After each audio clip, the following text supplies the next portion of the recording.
కుక్కల కంటే దారుణంగా చూస్తున్నారు గురుకుల విద్యార్థుల ఆవేదన. మరొక గురుకుల పాఠశాల కుక్కల కంటే దారుణంగా చూస్తా ఉందని చెప్పి చదువుకోవాల్సినటువంటి ఆడపిల్లలంతా కూడా రోజుకో దగ్గర ఏదో ఒక జిల్లాలో పరిస్థితులు దారుణంగా ఉన్నాయి. చలించిపోతా ఉన్నాయి, హృదయాలు చలించిపోతా ఉన్నాయి చదువుకునేటటువంటి విద్యార్థులు మాట్లాడుతుంటే. ఓ 30 ఏండ్ల క్రితమో 40 ఏండ్ల క్రితమో చదువుకోవాలని అంటే అరే చక్కగా తిండుండేది కాదు, లేకపోతే వస్తువులు చక్కగా ఉండేటివి కావు అనేటటువంటిది ఆ రోజులలో చూసినాం. కానీ మళ్ళీ ఇప్పుడు కూడా ఏదో ఒక పాఠశాలలో, ఏదో ఒక ప్రభుత్వ హాస్టళ్లలో, ప్రభుత్వ పాఠశాలలలో ఏదో ఒక దగ్గర ఇట్లా బయటపడతా ఉన్నాయి. ఇప్పుడు రాజకీయ నాయకుల ముచ్చట్లు అంటే వేరే, ఆయన విమర్శిస్తాడు, ఆయన చెప్పిన దానికి ఈయన విమర్శించుకుంటాడు. సరిగా వాళ్ళు మళ్ళా లాస్ట్కి ఒక్కటైతారు, అటోలు ఇటు ఇటో లటు, వాళ్ళ రాజకీయాల ప్రయోజనాల కోసం వాళ్ళు మాట్లాడుకుంటారు. కానీ మరి హాస్టల్ పరిస్థితులు కూడా ఒకసారి చూడండి, కుక్కల కంటే దారుణంగా చూస్తూ ఉందని చెప్పి. మరి దీని గురించి ఎవరు మాట్లాడాలి? దీని గురించి కూడా మాట్లాడాల్సింది రాజకీయ నాయకులే. కానీ ఆ రాజకీయ నాయకులు మాట్లాడరు. వాళ్ళేమో వాళ్ళని తిట్టుకునే దాంట్లో బిజీగా ఉన్నారు.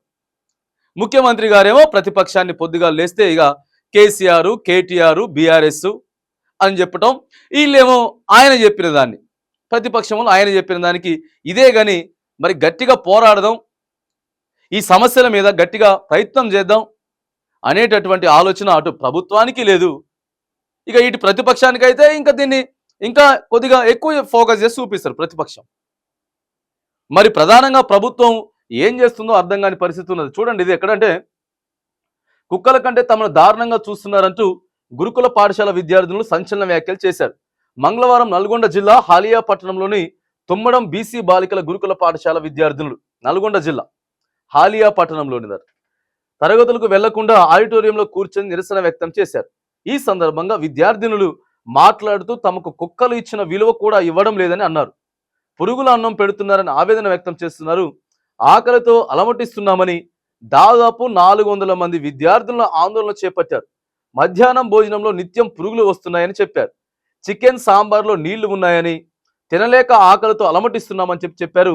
ఇదేంటని అడిగితే ఇక ప్రిన్సిపాల్ ఇష్టం వచ్చినట్టు మాట్లాడుతుందట. ఇదేంటని చెప్పి అడిగితే 400 మంది విద్యార్థులు చదువుకోకుండా ఇక అక్కడే ఉన్నటువంటి ఆడిటోరియంలో కూర్చొని వాళ్ళు బాధలు చెప్పుకునే ప్రయత్నం చేస్తూ ఉన్నారు. ఇప్పుడు ఎంతో మంది రోడ్ల మీద కూడా వస్తూ ఉన్నారు, విద్యార్థులు చనిపోతూ ఉన్నారు. ఎప్పుడైతే ప్రభుత్వాలు బరాబర్ ఆలోచించాలో ఒక విషయం మాత్రానికి, ఇగో ఇట్లాంటి సున్నితమైనటువంటి అంశాలే ప్రభుత్వానికి ఎఫెక్ట్ పడతాయి.